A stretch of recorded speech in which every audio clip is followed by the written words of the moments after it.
আজি শ্রাবণ ঘন গহন মোহে, গোপনে তব চরণ ফেলে, নিশার মতো নীরব ওহে, সবার দিঠি এড়াই এলে। সবার দিঠি এড়িয়ে আমাদের হৃদয়ে সর্বদা যিনি বিরাজ করেন, তিনি রবীন্দ্রনাথ। ষড়ঋতুর প্রতিটি ঋতুতে আমাদের মন ও মনন, আমাদের সকল অনুভূতি আবর্তিত হয় তাঁকে কেন্দ্র করেই।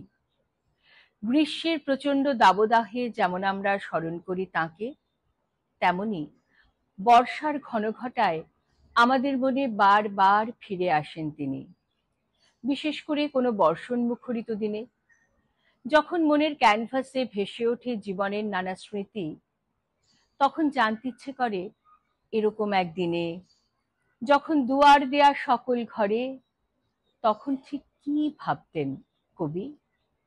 আর সেই খোঁজেই আমরা দ্বারস্থ হই তাঁর সৃষ্টির বিভিন্ন মহলে, বিশেষ করে তাঁর লেখা অজস্র চিঠির ভাণ্ডারে।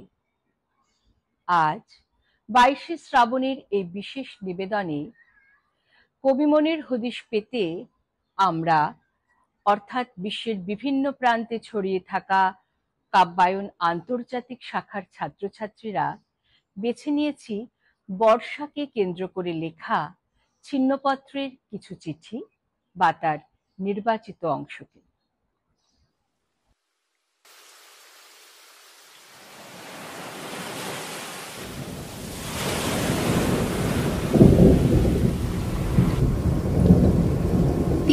অক্টোবর 1885 সাল। রবি ঠাকুর লিখছেন বন্দরা সমুদ্র তীর থেকে। ভাবি বৃষ্টি আরম্ভ হয়েছে। এক সপ্তাহ ধরে ক্রমাগত বৃষ্টি, এখনো বিরামের লক্ষণ নেই। আমার বারান্দার কাঁচের জানালা সমস্ত বন্ধ করে দিয়ে চুপ মেরে বসে আছি। নিতান্ত মন্দ লাগছে না। আপনাতে আপনি একরকম আচ্ছন্ন হয়ে আছে। কোনো প্রকার ইমোশনের প্রাবল্য নেই। ঝড় ঝঞ্ঝা যা কিছু সমস্ত বাহিরে। অসহায় অনাবৃত সমুদ্র ফুলে ফুলে ফেনিয়ে ফেনিয়ে সাদা হয়ে উঠছে। সমুদ্রকে দেখে আমার মনে হয় কি একটা প্রকাণ্ড অন্ধ শক্তি বাধা পড়ে আস্ফালন করছে। আমরা নিশ্চিন্ত মনে তীরে দাঁড়িয়ে আছি। সমুদ্রের বিস্ফারিত গ্রাসের মুখেই আমরা ঘর বাড়ি বেঁধে বসে আছি। আমরা যেন সিংহের কেশর ধরে টানছি, অথচ অসহায় সিংহ কিছুই করতে পারছে না। একবার যদি সমস্ত সমুদ্র ছাড়া পায়, তাহলে আমাদের আর চিহ্ন মাত্র থাকবে না। খাঁচার মধ্যে বাঘ তার লেজ আঁচড়াচ্ছে, আর আমরা কেবল দুহাত তফাতে দাঁড়িয়ে হাসছি। একবার চেয়ে দেখুন কি বিপুল বল! তরঙ্গগুলো যেন দৈত্যের মাংসপেশির মতো ফুলে উঠছে। পৃথিবীর সৃষ্টির আরম্ভ থেকেই এই ডাঙায় জলে লড়াই চলছে। ডাঙা ধীরে ধীরে নীরবে এক এক পা করে আপনার অধিকার বিস্তার করছে। আপনার সন্তানদের ক্রমেই কোল বাড়িয়ে বাড়িয়ে দিচ্ছে, আর পরাজিত সমুদ্র পিছু হটে হটে কেবল ফুঁসে ফুঁসে বক্ষে করাঘাত করে পড়ছে। মনে রাখবেন, এককালে সমুদ্রের একাধিপত্য ছিল। তখন সে ছিল সম্পূর্ণ মুক্ত। ভূমি তারই গর্ভ থেকে উঠে তার সিংহাসন কেড়ে নিয়েছে। উন্মাদ বৃদ্ধ সমুদ্র তার শুভ্র ফেনা নিয়ে কিং লিয়ারের মতো ঝড় ঝঞ্ঝায় অনাবৃত আকাশে কেবল বিলাপ করছে।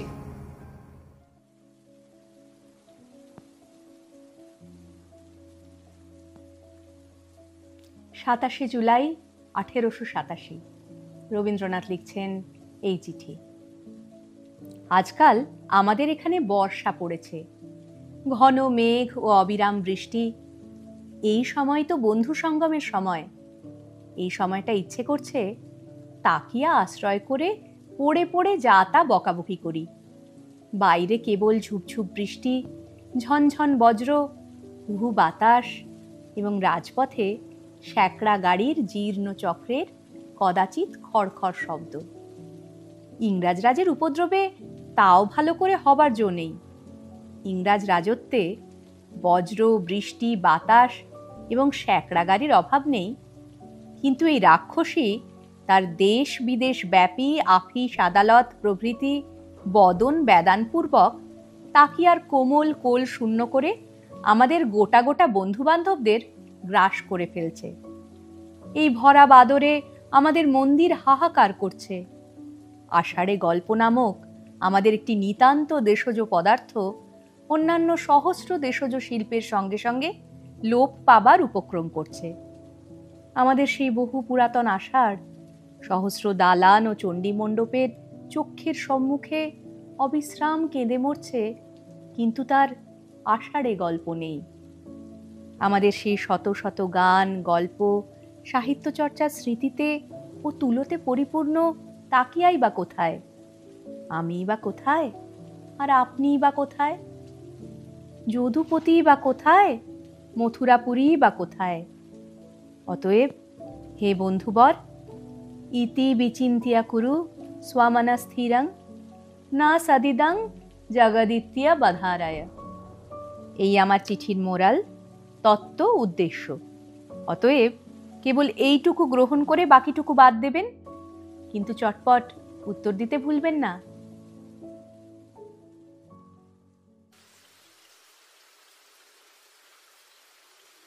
বাংলাদেশের একটি গ্রাম চুহালি, 19শে জুন 1891। কাল 15 মিনিট বাইরে বসতে না বসতে পশ্চিমে ভয়ানক মেঘ করে। এলো খুব কালো গাঢ় আলো থালো রকমের মেঘ। তারই মাঝে মাঝে চোরা আলো পড়ে রাঙা হয়ে উঠেছে।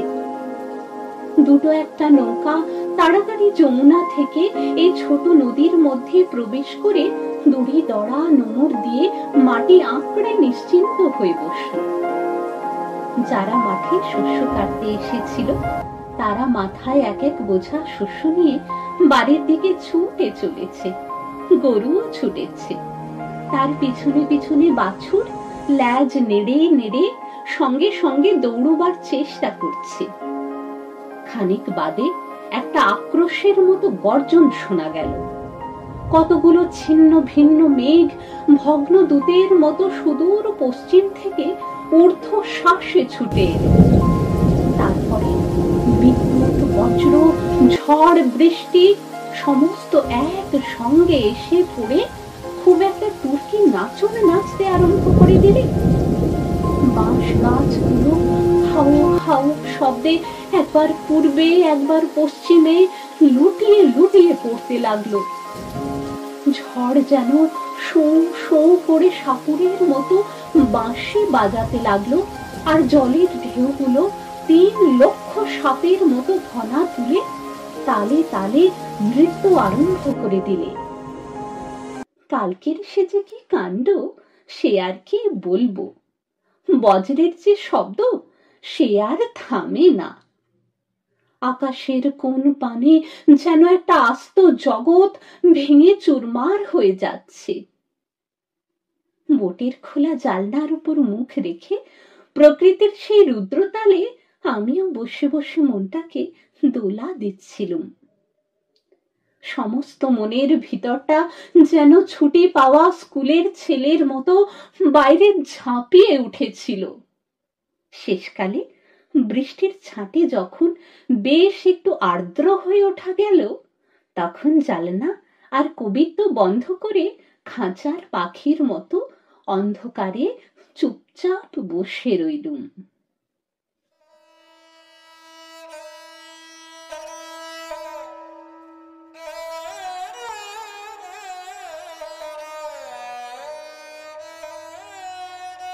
বোলপুর, 26শে মে 1892। কবি লিখছেন, একটা খুব শিক্ষা লাভ করেছি। হয়তো কোন দিন কোন কাব্যে কিংবা উপন্যাসে বর্ণনা করতে বসতুম একজন নায়ক মাঠের মধ্যে দিয়ে ভীষণ ঝড় বৃষ্টি ভেঙে নায়িকার মধুর মুখচ্ছবি স্মরণ করে অকাতরে চলে যাচ্ছে। কিন্তু এখন আর এরকম মিথ্যে কথা লিখতে পারবো না। ঝড়ের সময় কারো মধুর মুখ মনে রাখা অসম্ভব।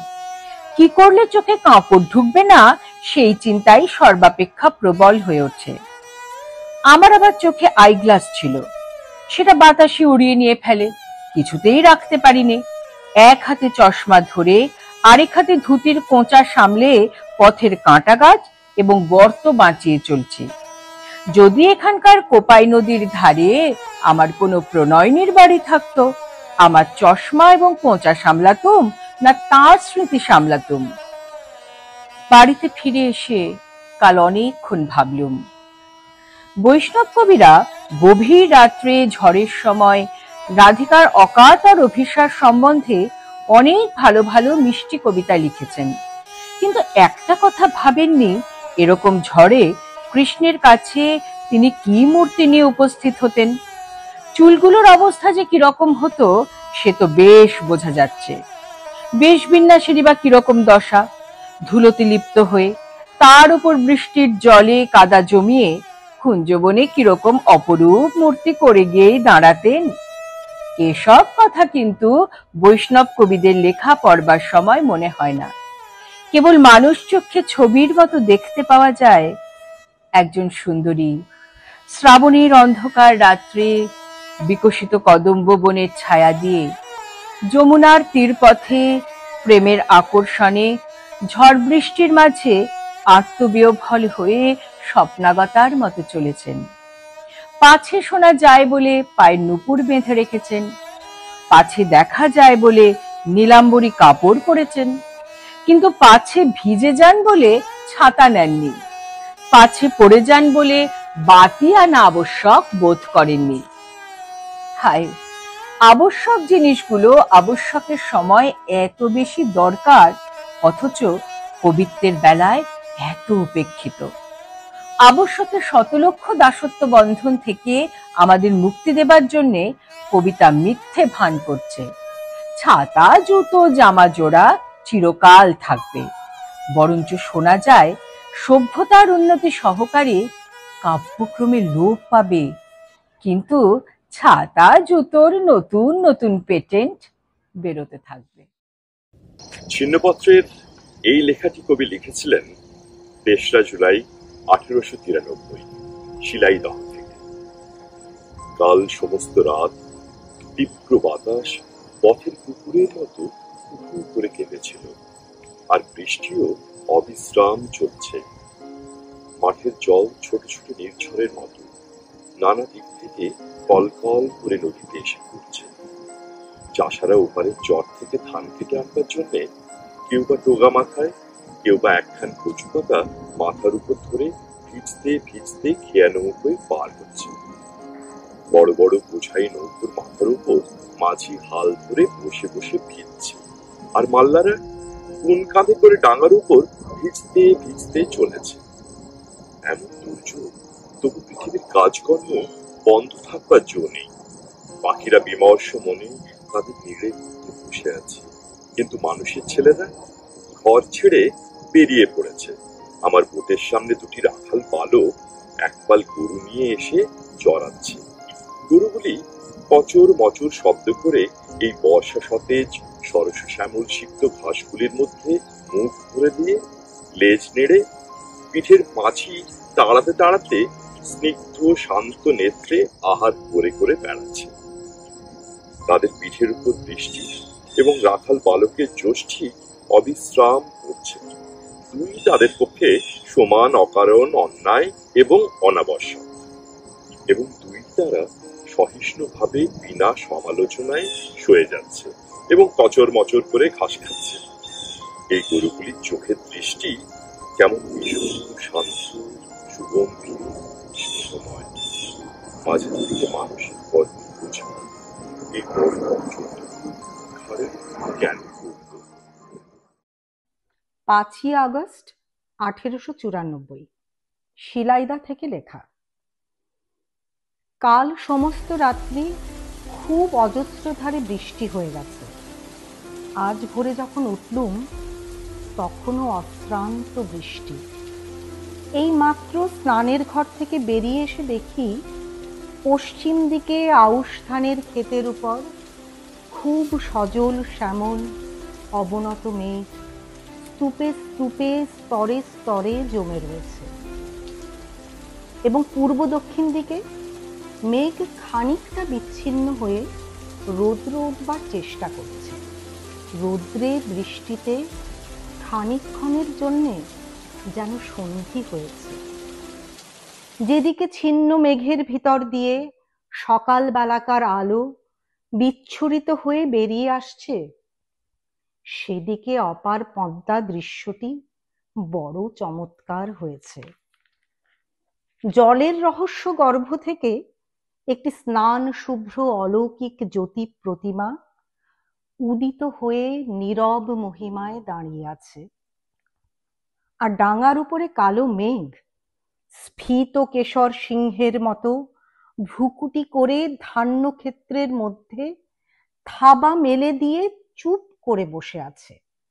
সে যেন একটি সুন্দরী দিব্য শক্তির কাছে হার মেনেছে, কিন্তু এখনো পোষ মানেনি। দিগন্তের এক কোণে আপনার সমস্ত রাগ এবং অভিমান গুটিয়ে নিয়ে বসে আছে। এখনই আবার বৃষ্টি হবে, তার লক্ষণ দেখা যাচ্ছে। রীতিমতো শ্রাবণের বর্ষণের উপক্রম হচ্ছে। সুপ্তথিত সহাস্য জ্যোতিরশ্মি যে মুক্তদ্বারের সামনে এসে দাঁড়িয়েছিল, সেই দ্বারটি আবার আস্তে আস্তে রুদ্ধ হয়ে আসছে। পদ্মার ঘোলা জলরাশি ছায়ায় আচ্ছন্ন হয়ে গেছে।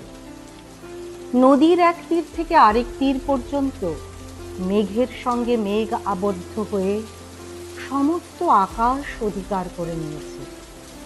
খুব নিবিড় রকমের আয়োজনটা হয়েছে। 1894 শিলাইদহ থেকে রবীন্দ্রনাথ লিখছেন, এতদিনে আউশ ধান আর পাটের ক্ষেত শূন্য প্রায় হয়ে যাওয়া উচিত ছিল, কিন্তু এবারে দেবতার গতিকে ক্ষেতের সমস্ত শস্য খেতেই আন্দোলিত হচ্ছে। দেখতে ভারী সুন্দর হয়েছে। বর্ষার আকাশ সজল মেঘে স্নিগ্ধ, আর পৃথিবী হিল্লোলিত শ্যাম শস্যে কোমলা। উপরে একটি গাঢ় রং এবং নিচেও একটি গাঢ় রঙের প্রলেপ। মাটি কোথাও অনাবৃত নয়, মাটির রংটি কেবল এই ঘোলা নদীর জলের মধ্যেই দেখা যাচ্ছে। পদ্মা এক একটি দেশ প্রদেশ বহন করে নিয়ে চলেছে। ওর জলের মধ্যে কত জমিদারের জমিদারি গুলিয়ে রয়েছে। পদ্মা ভীষণ কৌতুকে এক রাজার রাজ্য হরণ করে আপন গেরুয়া আঁচলের মধ্যে লুকিয়ে অন্য রাজার দরজায় রাতারাতি থুয়ে আসছে। শেষে প্রাতঃকালে রাজায় রাজায় লাঠালাঠি কাটাকাটি।